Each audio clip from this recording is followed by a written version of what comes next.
Hi guys, hi gals, it's Alex Davidson with you today, and I was asked today to speak for a few minutes about Canadian healthcare system. I'm not a healthcare professional, I have nothing to do with it, so everything said would be based on my personal experience of my friends and those I know.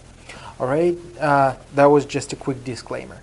Now, I was asked to share my experience specifically emphasizing the fact that whether it's true or not, that our healthcare system is quite outdated, that it takes you God knows how much time to wait for certain treatment, for certain procedures, waiting lines are long, etc., etc., etc.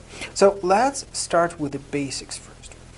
Canadian healthcare system is free. I would say quote to quote free. Why quote to quote? Simply because, well, you're paying with your taxes for it. You are insured by the province where you live in, and this insurance, depending on the place where you live, could cover that much, or even less than that. Usually more or less the same, so pretty much 85% of every procedures, every treatment you might need would be covered by a province.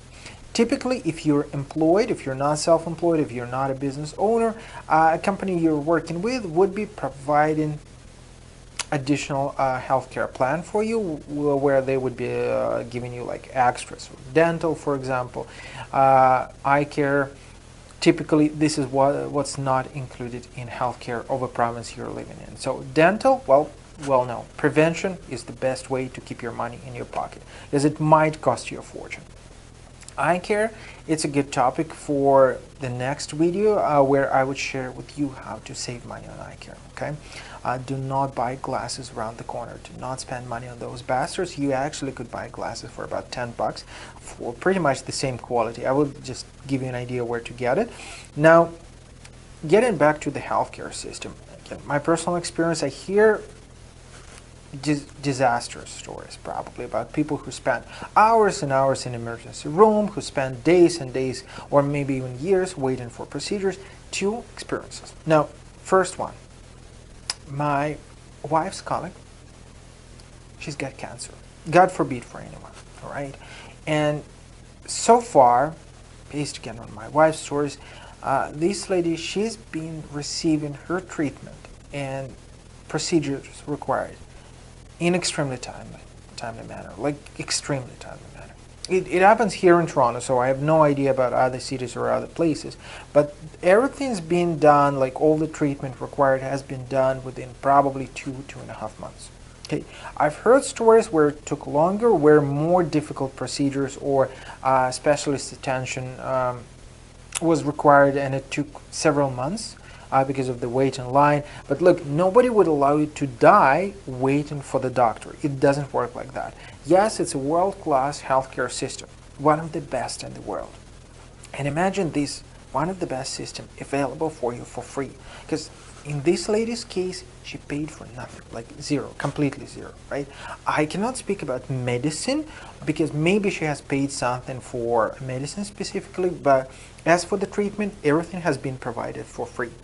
Labor and delivery of a child, free. That's zero, okay? You're not paying for anything. Another example, personal one. Sitting in a hospital with a child in emergency. Baby's having a fever. Took us roughly about 3 hours. Wasn't pleasant? Absolutely. For me, losing 3 hours is just a lot. Look, those who know me well, guys, I'm freaking out if I just have no access to email or I'm not working for half an hour, because I got lots and lots of stuff to do, and 3 hours lost was like a disaster for us. But we were sitting 3 hours in an emergency room. It doesn't mean that if you're bleeding, if you're dying, you would be sitting there for several hours until you die. No, of course not. Every 15 minutes or so you're attended by a nurse who's checking your body temperature, who's checking your health.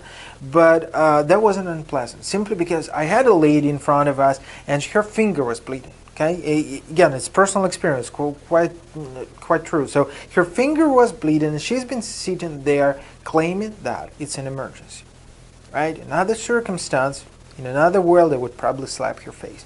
But well, we all know it's illegal, and come on, slapping a lady is not nice. But what sort of emergency it could be. Unfortunately, it's self-proclaimed, so if you believe that you're in emergency, yep, you would be treated as if it is an emergency. Again, but as I said, if it's a serious emergency, that would be based on a priority, so you would be treated first if something serious happens. Now, as a conclusion, I would say comparing our southern neighbor and us, these two systems, I would still choose Canadian one. As a capitalist, as a person who does not believe in socialism, that's me personally, I would say yes, still, universal health care, which is available for everyone at every place in a country as huge as ours, that is something amazing. That's tremendous. So guys, however long it would take you to wait in the hospital, just keep in mind that in another country, south of the border, you would probably end up paying your life savings just for the same treatment. Stay tuned with us. If you got questions, let me know.